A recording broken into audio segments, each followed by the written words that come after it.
અમદાવાદની અંદર જે રીતે અત્યારે હાલમાં વાતાવરણમાં પલટો આવ્યો છે, ઘણા સમયથી હવામાન વિભાગે આગાહી કરી હતી કે થોડાક જ સમયની અંદર 1-2 દિવસની અંદર વાતાવરણમાં પલટો આવશે।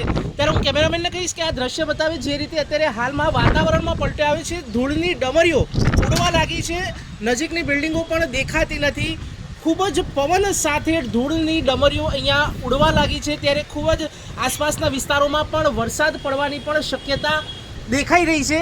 ત્યારે અત્યારે હાલમાં જે ધૂળની ડમરીઓ ઉડી રહી છે, આસપાસ બિલ્ડિંગો પણ ઢંકાઈ ગઈ છે ધૂળની ડમરીઓથી। ત્યારે જે રીતે હવામાન વિભાગે આગાહી કરી હતી કે વાતાવરણમાં પલટો આવશે અને અમુક જિલ્લાઓમાં વરસાદ પણ પડવાની શક્યતા દર્શાવી હતી, ત્યારે ખેડૂતોને પણ નુકસાન થવાની ભીતિ છે, કારણ કે અત્યારે હાલમાં ઉનાળાની સિઝન છે અને કેરીના પાકને નુકસાન થવાની પણ અત્યારે ભીતિ સેવાઈ રહી છે। ત્યારે કહી શકાય કે અત્યારે હાલ ખેડૂતો મુશ્કેલીમાં મુકાય છે। ત્યારે પાછળ અત્યારે હાલ વાતાવરણમાં જે રીતે પલટો આવ્યો છે અમદાવાદની અંદર, ધૂળની ડમરીઓ અત્યારે હાલમાં ઉડી રહી છે। ત્યારે હાલમાં જે વાહનો છે તેમને પણ અત્યારે મુશ્કેલી પડી રહી છે, વાહનો ચલાવવામાં પણ અત્યારે હાલ 4 વાગ્યા પછી અમદાવાદની અંદર જ અચાનક જ વાતાવરણમાં પલટો આવ્યો હતો।